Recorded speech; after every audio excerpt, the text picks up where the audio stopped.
Start. Madam Vice Chairman, there are two bills now before the House.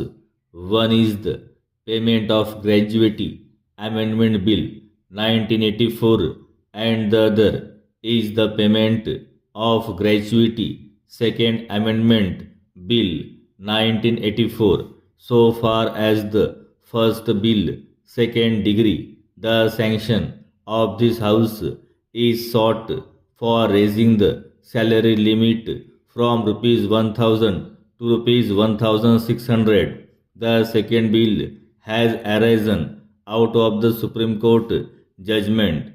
I do not understand how the Honorable Minister has arrived at the conclusion of raising the figure from rupees 1000 to rupees 1600. What is the logic behind it?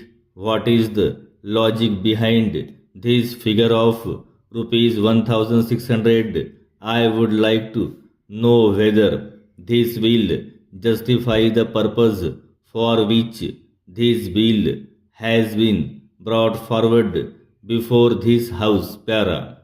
Secondly, the Supreme Court has already held that for becoming entitled to gratuity, a workman has to work for 240 days every year. He has to put in 240 days of continuous work, but the present bill has not given any clear indication, and there seems to be some ambiguity and there is some confusion.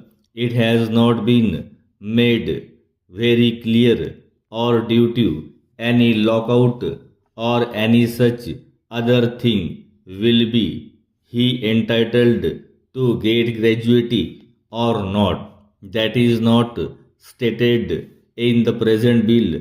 That has to be clarified by the minister. I would request the minister to categorically say whether a worker due to illness etc. who gets a break in service will be entitled to get gratuity. That should be clearly stated in the present bill.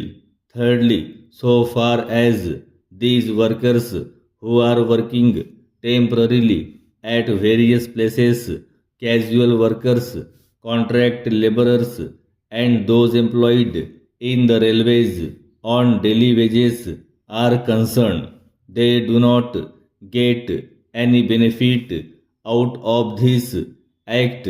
They have been kept out of the purview of this act.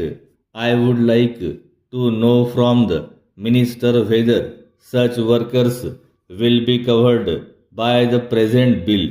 So far as the gratuity is concerned, I do not know whether these people will be entitled to get gratuity or not. This should also be clarified by the minister. Then the landless agricultural labor workers who are in a pitiable condition get work only for 3 months during the year. They are not paid even the minimum wages here. Para. A separate act was contemplated by the government or the present act will cover these employees also. That has not been made very clear in the present bill. I would like to know from the minister whether he is thinking of bringing any other legislation so far as those workers are concerned, or he will cover them under the present bill. He should have brought a comprehensive bill. Of course, I welcome certain provisions of the bill. It has given certain relief, but not all. But at the same time, I would like the labor minister to consider all these things and see that no injustice is done to the workers.